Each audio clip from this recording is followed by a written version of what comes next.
Marianne. I'm so delighted we're spending this time here today. We have a very powerful show coming up with Dr. Linda-Backman, and she's here today to talk to us about her new book, The Evolving Soul. Now, Dr. Linda is a psychologist and regression therapist, and she's been in private practice for over 40 years. She guides individuals in soul regression hypnotherapy to access their past and in-between lives. In this way, she assists people to more fully recognize who they are as a soul throughout repetitive lifetimes, and during the time we do not incarnate, as well as discovering their soul's intention for this life. So let's welcome to the show Dr. Linda-Backman. Thank you so much, Marianne. It's great to be with you. What a pleasure it is to have you here. And I know your book's been out for some time, but gosh, this topic is always on the top of people's minds when we talk about our soul, just as a society, as how we are moving forward, and of course, past life regression. Yes, exactly. I mean, that is the basic work that I've done for about 25 years, guiding regression. I'm a psychologist by training and fell into regression work after about 15 years of doing general psychology work. Well, and I'd love for you to share with us your story and how you added regression into your practice, because I found it to be just a fascinating story. Well, and I always believe, Marianne, that, what happens is guided at a higher level, so I've no doubt that what happened was meant to happen. But to try to make it not too long of a story, so I was rolling along in my psychology practice about 25 years ago, as I always say, kind of minding my own business. I knew a little bit about reincarnation, but it really wasn't a subject I'd ever delved deeply into. I had been focused for many years on death, dying, and grief work. So, long story short, I was in a group practice. I had a colleague, my original colleague, with whom we built the group, was a man 14 years younger than I, and sadly, at about the age of 31, he was diagnosed with a serious type of lung cancer. About 18 months later, the cancer took his life. And, from a human perspective, that was incredibly sad and hard and all of that. But for me, what happened within a day or two of his passing was that I began to feel his energy all around me. Honestly, Marianne, I had no doubt that I could feel him. I didn't know how that worked. I'd never experienced it before. I started sensing his communication, and at the same time, he started showing me scenes of past lives that we had shared. So I thought that was bizarre. I mean, I thought it was fascinating and bizarre. I asked my husband about it. My husband was a university professor. And I said, do you think this is crazy? And lo and behold, which surprised me, because we'd already been married for 20 or 25 years, but never having discussed reincarnation, my husband said to me, no, I don't think it's weird. And he said, the reason I don't think it's weird is because only now do I remember, my husband said, that as a boy, I uncovered my past life spontaneously, but I blocked it out because I didn't think anybody would believe me. So I began studying, Marianne, learning more about reincarnation, learning about why we live one life to the next, studying past life regression, and then studying, you might say, a deeper, expanded version of regression where we not only uncover significant past lives, significant to our soul's evolution, but we work also at the soul level. The client works at their soul level with their guides. So that's how I got into all of this. Well, and I find it so fascinating that your husband was so open to it, because you both are doctors, to be able to have that common thread, I'm sure probably made such a big difference. In certain ways, as you might imagine, it changed our life. Our life went off very much in a spiritual direction. 25 years now, later, our life is spiritually focused. We know a lot about our past lives. We know a fair amount about why we agreed to be together. In current life, we know about our karma that we're working on in life today with each other. We also know about our dharma. We know what we've accomplished in the past that we bring into body today. So yes, it's rich and actually quite wonderful. Well, and it's perfect because you both have such a complementary view to the center that you have, the Raven Heart Center in Boulder, Colorado, where I'm sure that people can come, they can learn more about themselves in an overall setting. That's correct. I mean, people come for regression. They come to take regression training. I also travel about 50% of the time within the United States and outside the U.S. So I'm in various regions where, for people who don't find it easy to get to Colorado, they have an opportunity to either experience a workshop or have a regression. But yes, I mean, my husband ultimately left academia, left higher education after almost 30 years, and has run our business for the last 12 to 14 years, and he's an administrator at heart. So I and we are fortunate to have that blend. Yeah, be able to work together in that capacity. Well, and so I know that you have several books. The Evolving Soul has been out for a little while, and you have a new book that's going to be coming out later this year. And so in talking about the Evolving Soul, what were some of the main inspirations when you wrote this book, kind of behind it? Well, what happened is I had felt compelled to write a book for many, many years. And as you, I'm sure know, given what you do, writing books is a commitment, is an endeavor. So I wrote my first book, and it was published in 2009. And basically, overall, all of my books are filled with client material. So I like to say the clients write the books. The client information that comes through in their regression is the mode that, fills the content of past life information. What about guides? What about our soul? How do we evolve? And all of that. So first book came out in 2009. That's a book entitled Bringing Your Soul to Light. That was just very much a foundation covering all kinds of topics related to past lives and soul. And then, a few years went by, and I think it's probably fair to say I became a little bit more brave. And I thought, okay, Linda, you've got to step out further on the edges of writing about what you hear from clients that is not, you might say, not quite as basic. So then I started writing about things like, can we have two lives simultaneously? If we've had, it is not very common to have historically documentable lives, but if we do, what does that mean? How do we deal with it? Can we have lives not on the earth? It's important for people to know absolutely positively that many of us have had what I call interplanetary lives, and what that means. So the second book, The Evolving Soul, was me kind of getting, I probably wouldn't say this anymore at this point, but getting what I thought fringier. It's like, okay, Linda, you're hearing these spontaneous pieces of information from your guides, from your clients and their guides, and so you need to put this into writing. So that's how The Evolving Soul came to be, which was published in 2014. Yeah, and from there, and you talk about so many fascinating things in there, and it is like the next level up. It's not necessarily a beginner's guide, but I love how you talk about communicating with spirit guides. And I think a lot of times when people look at that, there can be a little bit of confusion of, am I talking to my spirit guide? Am I really just, hearing voices in a padded room? Which is it? Right. Yeah.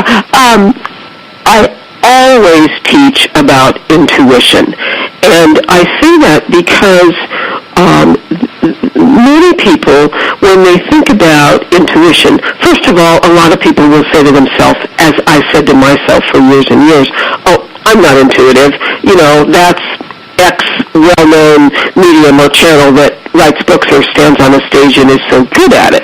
And so I had to learn that I was intuitive. So I work with clients, helping them to understand all of us are intuitive, but we often don't know how to tap into our intuition, and we cast it aside or we disbelieve it. So the average person thinks that intuition means, okay, when I get intuitive information, it's going to be a bit like closing my eyes and seeing pictures in my mind of my guide or my beloved grandmother on the other side, or a past life.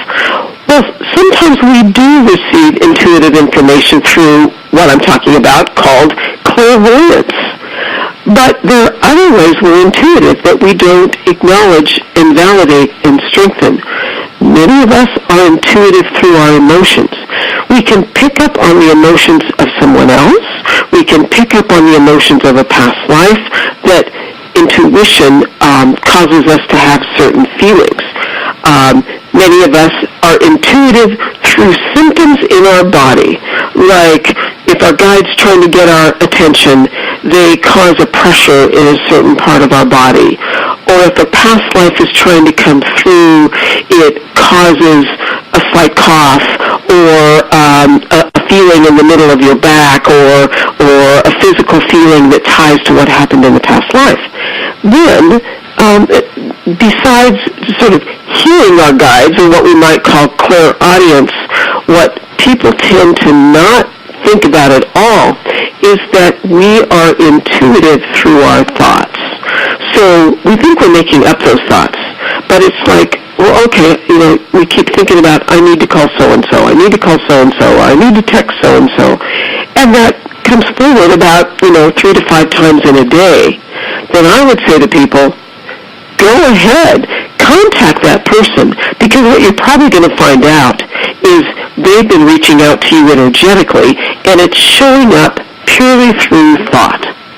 Yeah, well, and it's interesting, like when I first started hearing my spirit guides, it would sound like me. So it took a while to be able to discern what was them and what was actually my own separate thought process. Right. That's exactly how it works, as well as at times one of our guides, maybe even better said, at all times. So let me back up a step. We have more than one guide. None of us have just a guide.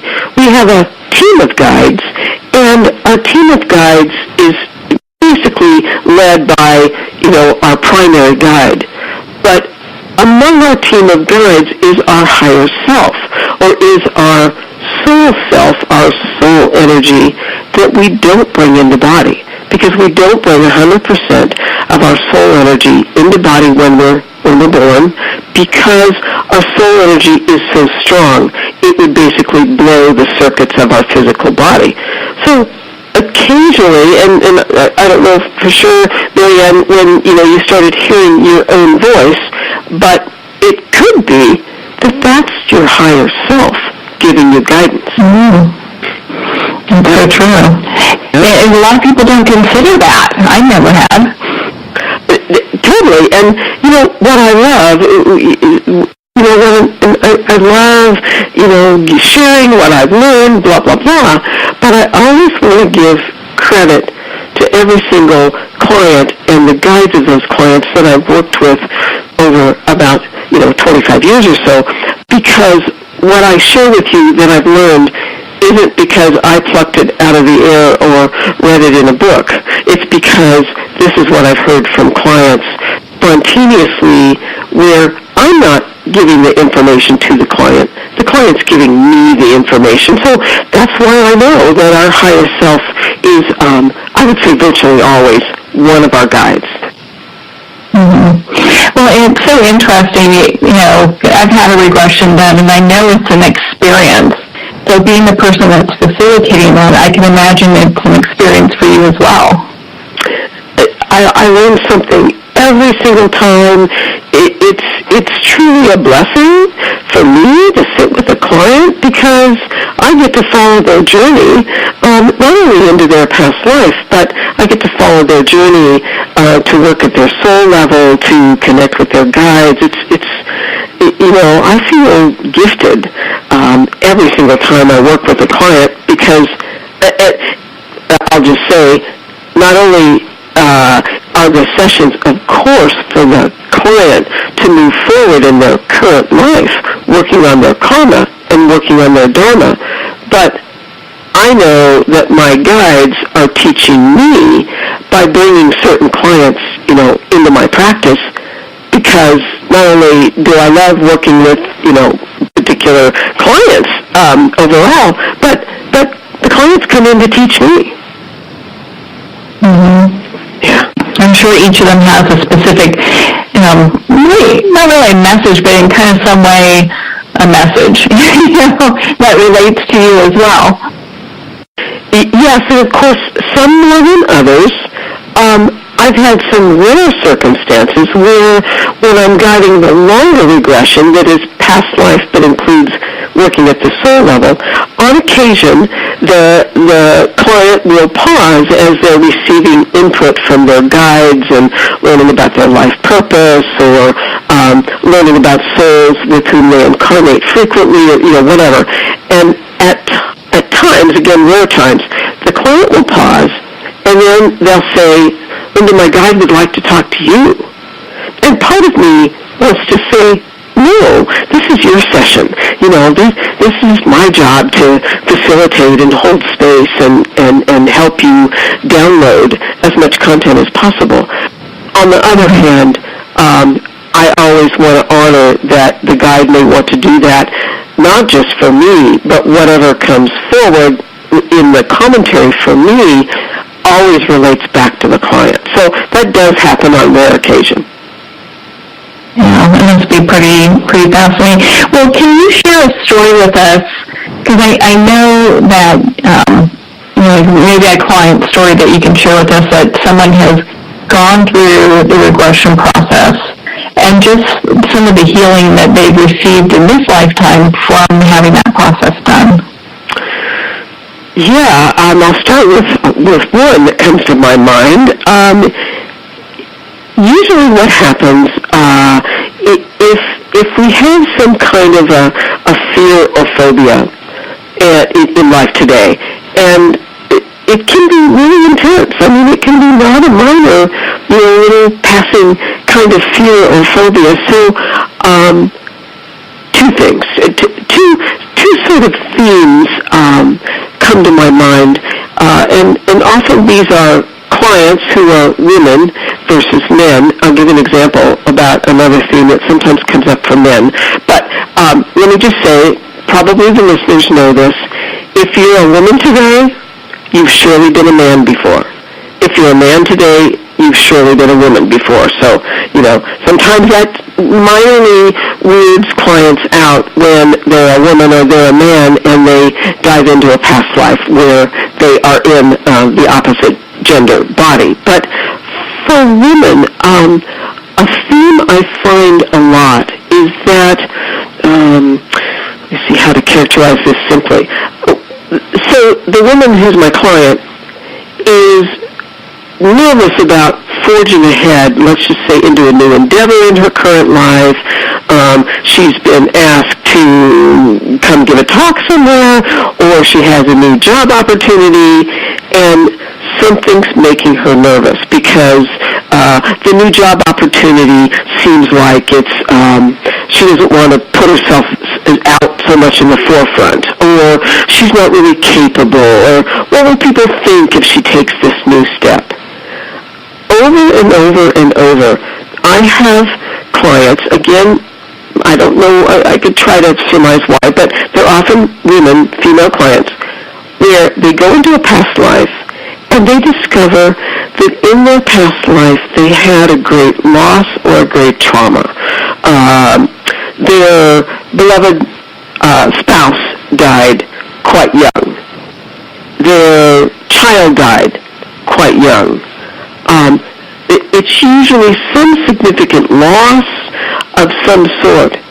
And what happens is, in the past life, they're shown that they just completely caved in. Like, they went into deep depression in the past life, and they almost stopped living their life, even though they didn't really stop. It's not, I'm not talking about that they took their life. So they just let go of being progressive and moving forward in their life. So what the guides are showing them is, you can't do that this time. You can't.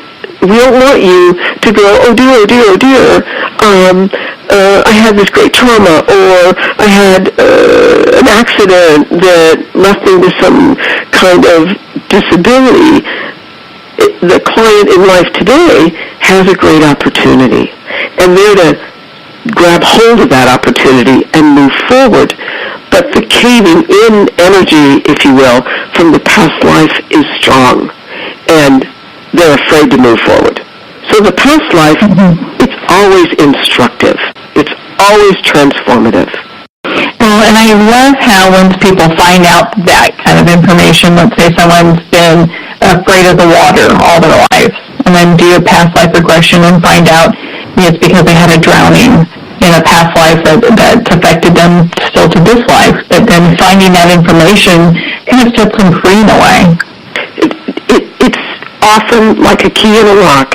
It's like they don't know why they've always been afraid of X, or had X physical problem. Obviously, our past lives can show up in relationships, in body symptoms, and show up in body symptoms that are literal, like a literal organic, you might say, problem, or our past lives can show up in what we might call phantom pain, phobias, somebody who's been an attorney for 17 years, but they've always wanted to do, fine art. They've always wanted to learn to work in acrylics or watercolor, whatever it might be, and they think that's crazy. It's because they're meant to take that step. Just Marianne, as I was meant to take the step that I did. And, I'll just say briefly for the listener's sake, at first when I started learning about the soul and past lives, I thought to myself, well, psychologists don't do this kind of work. All of the referrals that come from medical doctors and, these formal professional people, will dry up because they're going to think I'm a charlatan. They're going to think I've just, jumped into the deep end. But I couldn't help myself. I knew this was the direction my heart, my intuition, and all of me wanted to go in that, in that direction. Yeah, well, we're so glad that you did, because, my goodness, the wealth of information that's coming from your experience is helping so many other people on their journey. Yeah, totally. Mm-hmm. Yeah, it might be useful. I'm sure it's always the case. Maybe that you have more female listeners than men. But really, if it's okay, I want to just give a brief example of a common past life issue that comes up for male clients. Just because I don't want to leave men out, because I think that obviously gender is only body deep, if you will, and so let me just I'll make this short, but let me just share. And again, I want to underscore that female clients don't always have the kind of caving in and giving up that I described in past life when they were also women, and current men as clients don't always have this male past life issue. But example, so a male client comes in. He's always been interested in this common theme. He's always been interested in military history. He may be a Civil War buff. He may be a Napoleonic buff. Whatever. At the same time, the male client is usually a very, you might say, progressed person who thinks war doesn't really serve any purpose, who believes in negotiation, who believes that battling isn't the way, battle between countries or groups or whatever isn't the solution.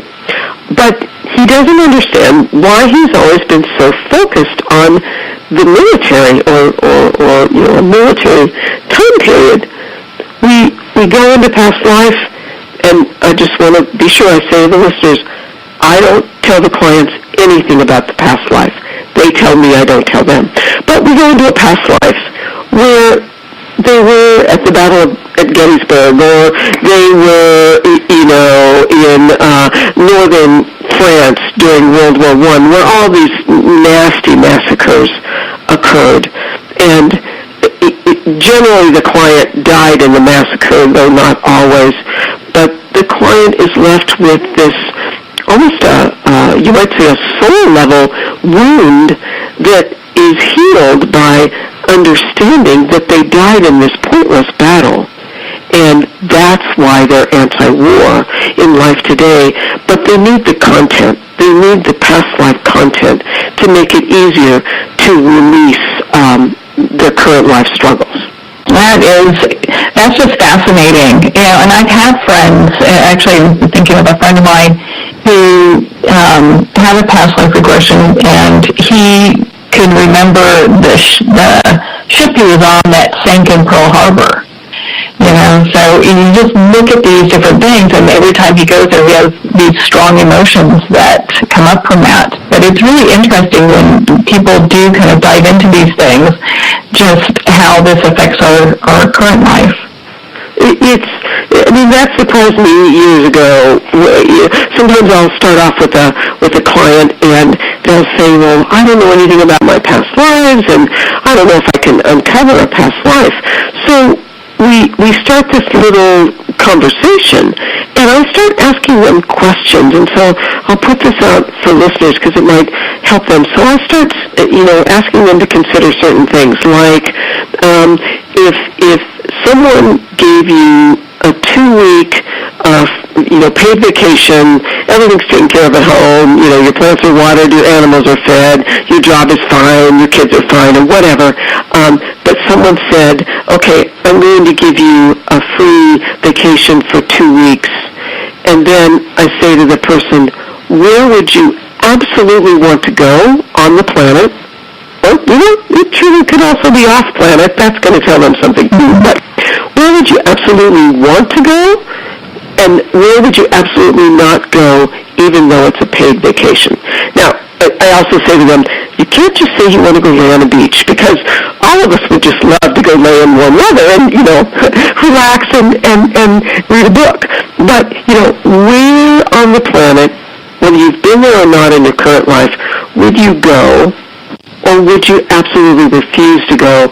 That virtually always tells us where we've spent past lives, and they were rich and rewarding, or there's something that we're holding on to that was quite positive, or the complete opposite. They were challenging, painful, traumatic, and we just don't want to go back there, but we don't know why. So we can track our past lives even without regression. Well, and you do something which I think that's fabulous, and I don't hear many people do this. You do something called in-between lives regression. So what is that? Okay.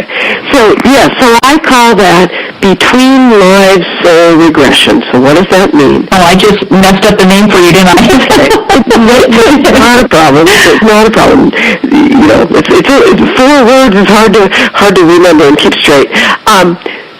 So I studied with a mentor years ago, and I learned. I'd already learned how to guide past life regression. I learned how to guide what formerly was called between lives regression. What does that mean? So it basically means the client goes into relaxation. We uncover a past life. It's the past life that the guides of the client want the client to uncover on that particular day in the regression, because the past life ties to current life in some way. The client experiences the ending of the life. They sense, they don't feel like they're choking because they have a lung ailment, or they don't literally feel an arrow in their back because it's a Old West past life. But they experience that they physically die in the past life, and they literally experience that the soul energy that kept them alive as that person leaves their body. Then we follow the journey into the spiritual realm, as it happens every time we actually die. Our soul energy that caused our body to be alive returns and steps back into the greater whole of our higher self.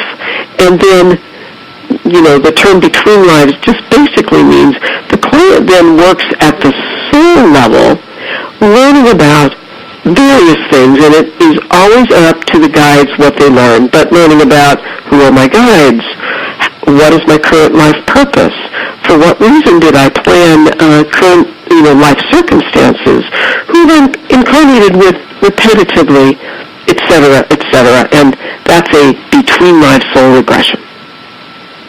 Well, and I love how in the description, because I've heard many of your other interviews that you've done and talks that you've done across the country, and how when the soul leaves the body, and they talk about whatever trauma it is they're going through, but when the soul leaves the body, they usually are up above the body, and then there's kind of this moment that they take to reflect. Yes. Yes, two comments about that. That I love that you've brought that forward. So, yes, and I think this. I'm convinced this happens literally when we die or when a loved one dies, and I say that because all of us have or will experience the passing of someone close to us. So the soul leaves the body. Often, if you're present with somebody who's close to dying or has just died, you can often sense whether their soul energy is still, within their body or has stepped out. And it doesn't necessarily connect exactly with the last, relate to the last breath. So our soul energy leaves the body at the, around the time of physical dying. The soul hangs around a bit, observing, supporting loved ones. Usually our soul doesn't just pop out and quickly return back into the higher realm. So there's a brief time also for the soul to evaluate what happened in the past life. And then there's another, in my opinion, really important step. When our soul leaves our body, when our soul is finished with a lifetime, we then come upon our main guides, a panel of guides, and those guides are very supportive, and at the same time, they want us to evaluate our past, the life that has just become a past life. They want us to evaluate, how did we do? What do we think went well? What do we think we did that we would change and wish we, hadn't done? They're not going to beat up on us necessarily, but they want an honest assessment of how a life went. Anytime we say, I wish I hadn't done X, Y, Z, then we have a chance, as probably most listeners know, then we have the chance to plan an upcoming life where we have the opportunity to not redo or not repeat what we did, actions we took in the past life that we're not going to take in a future life. And I would say this is just an important piece too. When an upcoming incarnation is planned, it's planned, but all the details aren't written in stone. Because whenever we come into body, we always have human free will. We always have free will to make decisions that may or may not be in keeping with what we agreed to or what our guides wish we would choose to do. Well, and I find that so interesting because we make all these plans, And then a lot of times we do put people like you in our path so that we can find out some of the things why different parts of our lives keep us stuck that help us then move forward. Exactly. I mean, that's the beauty of regression is it's almost like regression. So if it's past life regression, then our guides are going to choose, usually it's one past life, our guides are going to choose details of a past life to show us so that we understand what we need to keep changing and balancing in our life today, which we'd call karma from the past. Or, and sometimes it's and, our guides want us to bring forward learning or accomplishments from past lives. They want us to bring that, what's called dharma, into our life today because we've already learned how to do this or how to do that or how to be this kind of person. So it's all about evolution. It's all about living one life to the next, evolving and transforming, balancing karma, and honoring our soul skills, our soul wisdom that we've gained in past lives. Well, it's something that we want to keep in mind as we're going through our journey, and I love how, because a lot of times when you meet someone who's really gifted at being able to do past lives, such as yourself, they take people through regressions, that it's not really always easy to get appointments with them, and you have to be in like the same vicinity. And I know that you actually can do that over the phone. That is true. So just to make sure that's clear, I do guide past life regression by phone. I don't guide between lives regression by phone. Between lives regression is a much longer session. In a way, there's so much deep content that I don't feel comfortable not doing it in person. But yes, I guide past life regression by phone. I worked for many years guiding past life regression before I felt comfortable and felt like I kind of had, if you will, sharpened my skills enough to work at a distance where I'm not physically with the client and can't physically see the responses of the client. But yes, bottom line is I guide past life regression by phone. Do that. Well, we're going to pause here for a quick break. We've been talking with Dr. Linda-Backman in regards to her book, The Evolving Soul. So we're going to pause here for a quick break, and we'll be right back after these messages.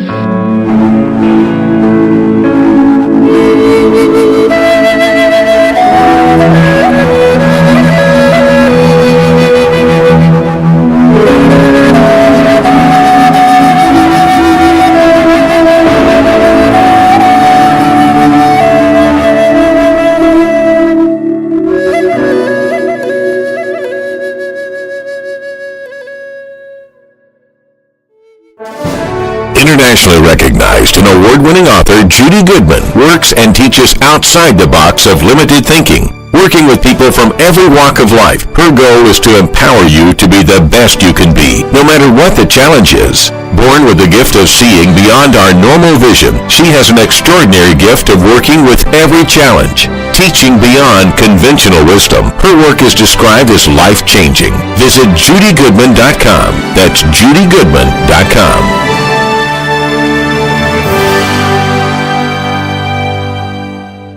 There comes a moment when you realize you are somewhere special, when you discover that each beautiful creature that you see has been rescued from a life of absolute horror and brought to this incredibly free place. Here is where their lives will forever changed, and where yours will as well.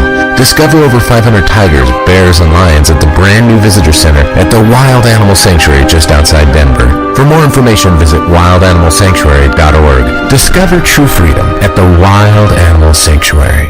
Have you ever had the sense that your thoughts might actually be doing something? Ancient secrets of manifesting have been masterfully revealed in the award-winning book Manifesting 123 by Ken Elliott. For the first time, the author's experiences and stories in this book describe exactly how your thoughts can create anything. You've been doing this all your life, but it's never been fully explained for you until now. Visit manifesting123.com for more information today. Manifesting123.com. There are nearly 2 million Americans living with amputation. Many live right here in San Antonio. Becoming an amputee can be scary, frustrating, isolating, but there's no reason to feel alone. The San Antonio Amputee Foundation is here to help support you and guide you toward resources such as home and car modifications and even prosthetic limbs. For more information or to make a donation, visit saamputee.org. We'll help you live a full, active life, one step at a time. San Antonio Amputee Foundation, healing limbs, hearts, and souls.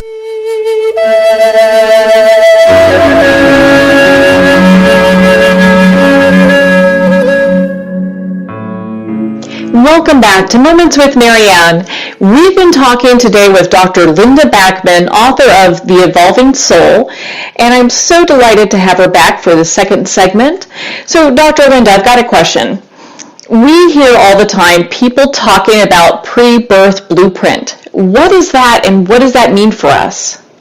Yeah, fancy language. We're always looking for terminology, and as I'm sure you know, authors create terminology to explain something. So, pre-birth blueprint. Okay. So, and I think in pictures. So I'll explain this kind of through an imagery kind of thing. So let's just say that you're not in body, that you're in, you might say, in between incarnations. What happens is, simplistically, your guides basically sort of, you might say, again, making this what we fancily call anthropomorphic, or it sounds like it's human. Your guides say to you as a soul, it's time. We think it's time for you to plan another incarnation. Now, remember, for listeners, the only way, and truly, this is what I've been told time and time again, the only way we grow as a soul, evolve, transform, gain wisdom as a soul, is by coming into body. So our guides say, all right, well, let's, here's a conference table. Let's sit down together. Let's discuss this upcoming life. And so there's a planning session, you might say, where a lot of details are planned. What karma are we going to intend to balance? What past life karma will we balance? As I said earlier in this wonderful interview, what dharma, what soul learning am I going to bring forward? Example would be, I'll give a quick example of that. When I first had this awareness of my colleague talking to me from the other side, what I know now is I understood the other side from past lives. In past lives, I've had shaman lives, I've had healer lives, I've also had traditionally religious lives. I've been a Catholic priest, and all of that. I already, to a degree, understood the soul and lifetime to lifetime. So that's part of my dharma that I brought into body with me today. So then, sitting at this conference table with our guides, we plan everything. Are we going to be male or female, and why? Are we going to be Caucasian or not, and why? I'll say, are we going to be gay or straight, and why? Are we going to be? Are we going to have more than average intelligence or not, and why? Et cetera, et cetera, et cetera. It's all planned. Who are our parents going to be? Who are our siblings going to be? And then people might wonder, well, how do you make those soul contracts with parents and siblings? Or anybody, grandparents, best friends, neighbors? It's an agreement. It's never, okay, soul X, you have to be my mother.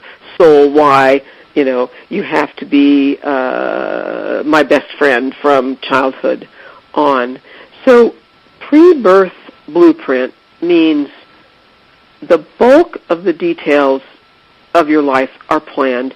Obviously, some things don't change, from skin color to eye color to gender, intelligence, health, congenital anomalies, and things like that.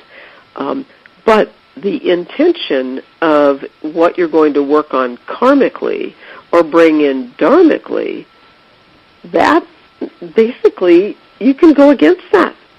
You can make choices against that. I suspect that if I hadn't let myself follow my passions when I learned about spirituality and reincarnation, and of course I had the beauty of, here's my husband who I never thought had any spiritual awareness or interest, who supports me all the way. That was all intended, but it was my choice. I think my guides would not have been, as best I know, would not have been very pleased with me if I'd said, no, I'm just going to stick with, conventional psychology. So, pre-birth blueprint, that is exactly, what that means.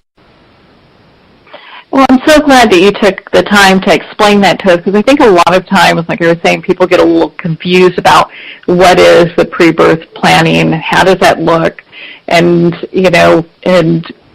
how much control is it that we give ourselves on the other side to make sure it all happens the way it happens. And it sounds like there's just a lot of room for the human aspect of it. There's absolutely the room for the human aspect, and I think that's a crucial, I'm glad you said that, Marianne, because a crucial aspect about, now I'm going to just bear with me, I'll be brief about this, but I'm going to wax slightly esoteric and, slightly political. So in order for humanity to evolve, each of us as a soul has to keep evolving. We see, I think probably everybody listening would agree, we have a whole variety of issues and problems on our planet. We have global warming. We have political problems. We have issues about guns or no guns or whatever. And, we see these young people right now tied to the shooting in Florida, stepping up, speaking their minds, being active. And this is how our planet will change, is whether you're young or you're not so young, living your life purpose or purposes and taking steps forward to let your intentions show in your life. So I think that's just so important. That's usually part of our pre-birth blueprint as well. Well, and I know one thing that I'd love for you to expand on for us is the topic of soul pods. Just, so if you can share with us, what is that? And from a soul perspective, why do we have those? Okay, good. So I like that term. Again, different authors have used different terms. Soul pod means that when we're a young soul, and there's nothing wrong with being a young soul, and there's nothing great or better than by, being a more experienced soul, because it's like first grade to second grade to third grade and so on. But when we're a young soul and we're just beginning our incarnational journey, we belong to a small group of souls, and those are going to be the souls that we will incarnate with most often.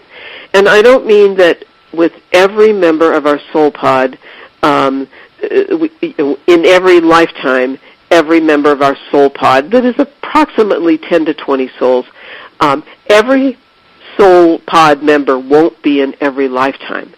But almost always those people that we are so tight with, and it's always the opposite too, those people that we struggle the most with are usually either in our immediate soul pod of 10 to 20 souls, or you might say are in one of the pods that are in our neighborhood, are in our greater, you might say, kind of a whole complement of soul pods that are adjacent to each other.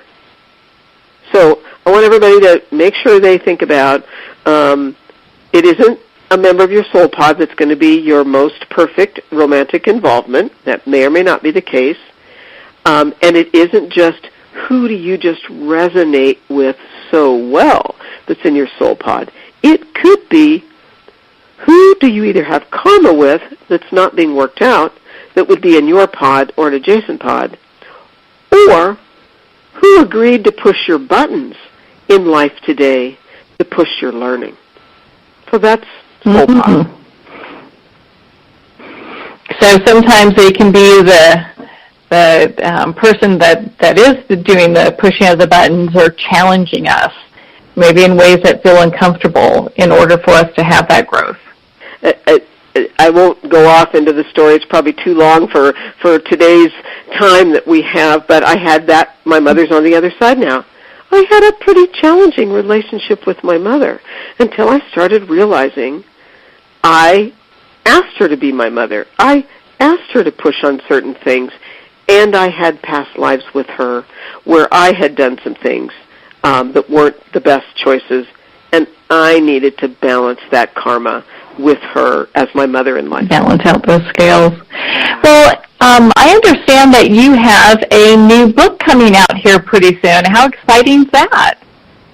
It is very exciting, and this is kind of for some people this may be unique material, but yes, in August I have a new book that will be published. Ooh, what's it all about? Please share that with us. So the title is Souls on Earth, Exploring Interplanetary Past Lives. And I'll just say people can find it. It's already on Amazon. If you want an autographed copy, you can pre-order from my website. So you can find it. It's just not quite available yet. What happened simplistically for me, Marianne, is that maybe 12 or so years ago, I started paying attention to the clients that were coming for regression.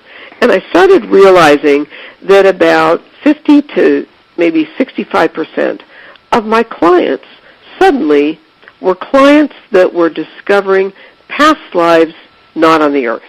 Now, I knew prior to that as a soul that it's a possibility to have a past life not on the earth.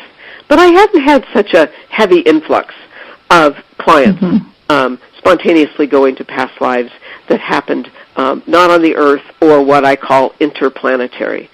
So this new book is all about what's unique about someone, obviously in body today, who's had a number of past lives not on the earth.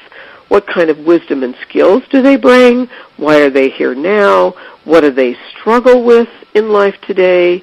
I also touch on, because I think it's an important topic, there are a lot of children on the earth today who are souls who've had many interplanetary past lives.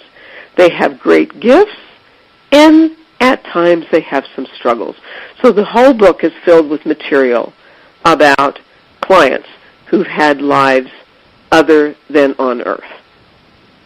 Well, that's I think it's so important that that you have this book, and that we're here to talk about it just a little bit, because I know this book is going to be released towards the end of this year. Is it August, I think?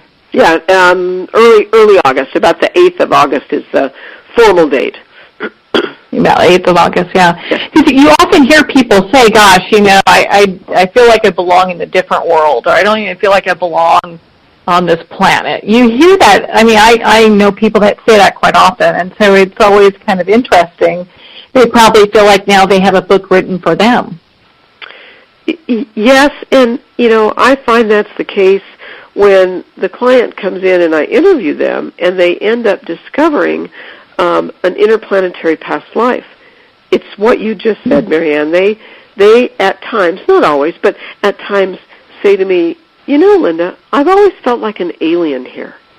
And when I hear that in an interview, I zip it up. I don't say a word because I don't want to bias what's going to come forward.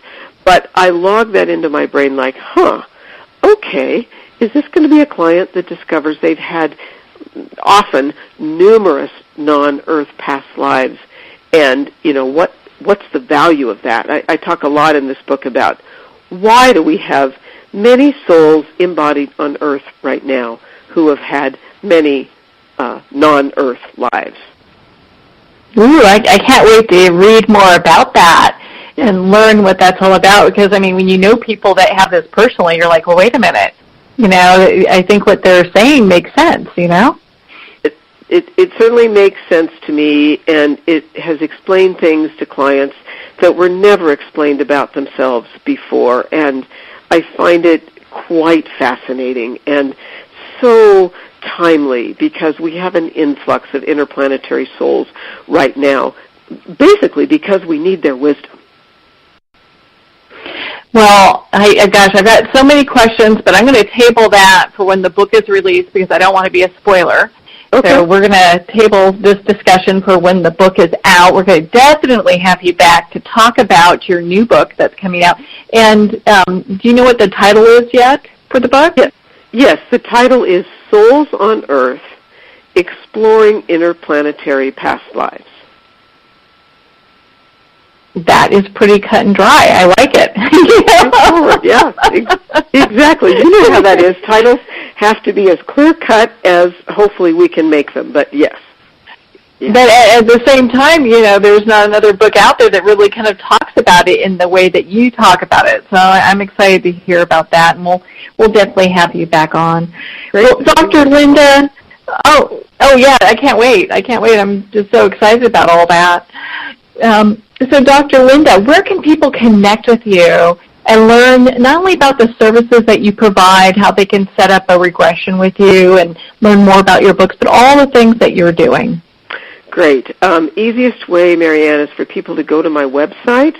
So my website is Raven, like the bird, R-A-V as in Victor, E-N, Raven Heart, like the heart in your chest, and this is all run together, ravenheartcenter.com. Well, perfect. And if someone's lucky enough when they're in the Colorado area, they can meet with you in person and have a session, which I think is fabulous because it always makes a big deal. And if not, you know, I know that you do some sessions via phone, which I feel is just absolutely phenomenal as it is anyway. Yes, and I would say that people need to look at my travel schedule as well. I'm out of Colorado about half the time, traveling to various places in the U.S. and outside the U.S. to guide regressions, to give workshops. So people, that's another important piece, is take a look at my schedule. And see what's going on there. Well, Dr. Linda, thank you so much for taking the time to be on the show with us here today. Marianne, it's been a pleasure. Thank you so much for having me. Well, Dr. Linda, thank you so much. It has been such a joy to spend this time with you to talk about your book, The Evolving Soul, and of course the book that we got the little spoiler alert on that's going to be coming out, which we will have you back on to talk about, but also to share your wisdom and insight in regards to past life and just the soul in general. What an informative time that was. Again, if you'd like to reach Dr. Linda-Backman, you can visit her website at ravenheartcenter.com. And those who are lucky enough to be in the Boulder, Colorado area can, of course, meet with her in person, which is such a treat. Well, we're at the end of our time today. I would like to thank everyone for tuning in. You've been listening to Moments with Marianne. And remember, make every moment count.